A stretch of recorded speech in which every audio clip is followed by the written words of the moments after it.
सनोज कुमार जी, बिहार से। गुरुदेव, आपके चरणों में कोटि कोटि प्रणाम।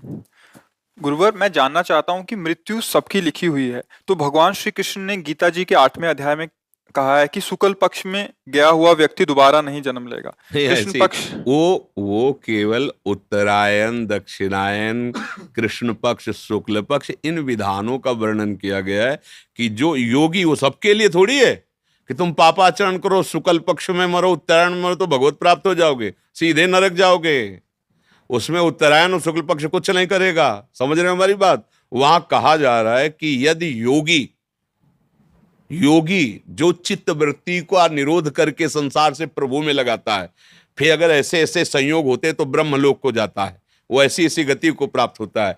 अगर कोई भजनानंदी कृष्ण पक्ष में मरे, कुदिन में मरे, जिसका कोई महत्व नहीं तिथि के, ऐसी कुतिथि में मरे तो जानते हो कहा जाएगा? वो सीधे भगवान के आ जाएगा। और खूब पाप करता रहा है, एकादशी को मरे और उत्तरायण में मरे और शुक्ल पक्ष में मरे तो भगवत प्राप्ति हो जाएगी क्या? नहीं होगी। भगवान वहां विधि का, विधान का, जो सद्यो मार्ग मुक्ति का है उसका क्रम वर्णन कर रहे हैं। ऐसा थोड़ी कि कोई भी पापी आदमी उत्तरायण में मर जाएगा तो भगवत प्राप्त हो जाएगा। अभी उसकी तुमने व्याख्या समझ ही नहीं है। महाराज, योगी बोलते हैं कि योगी जब सही समय नहीं आता है तब तक वो अपने को रुके हुए रहता है। ये केवल भीष्म पितामह के लिए है, सबके लिए थोड़ी है। इच्छा मृत्यु का वरदान तो केवल भीष्म जी को उनके पिता ने दिया था, जिन्होंने आजीवन के लिए अपने सुख का त्याग पिता के लिए किया कि मैं ब्याह नहीं करूंगा।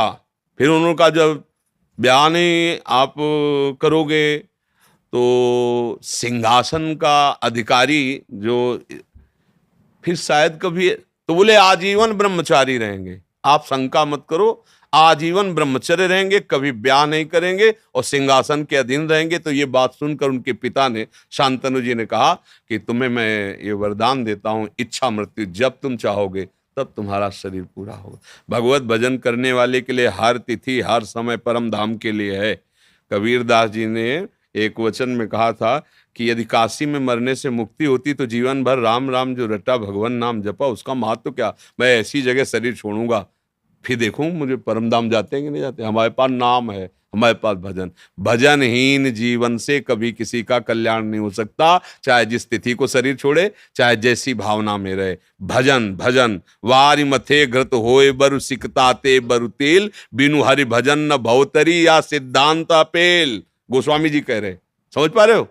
हाँ, जैसे कि पहले हम नाम जप करते थे, हरे कृष्णा हरे कृष्णा हरे कृष्णा कृष्णा हरे हरे राम राम राम हरे, और ओम नमो भगवते वासुदेवाय एक मतलब सुबह करते थे। ये अपने आप से करते थे जी। सीताराम रोज लिखते हैं महाराज जी, राम राम चाहे सीताराम रोज वो भी लिखते हैं। तो कह रहे हैं कि अभी आपकी क्या आगे आगे क्या करना है? हाँ, क्या आप गुरु ब्रह्म किए महाराज जी? हाँ, इन सब का फल होगा अगर हम इस उपासना में आते हैं। जहाँ हम बैठे हैं तो यहाँ फिर आज्ञा का केवल पालन किया जाता है।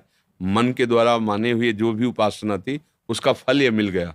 अब इसमें केवल गुरु आज्ञा पे चला जाता है, जो उपासना पद्धति उसके अनुसार चला जाता है। जैसे चल रहे हो वैसे चलते रहो, सत्संग सुनते रहो, जो अच्छा लगे स्वीकार करते रहो। लेकिन गुरु बना करके फिर मनमानी आचरण ना तो सांसारिक कर सकते हो ना भागवतिक कर सकते हो। इसीलिए जल्दी गुरु नहीं बनाना चाहिए।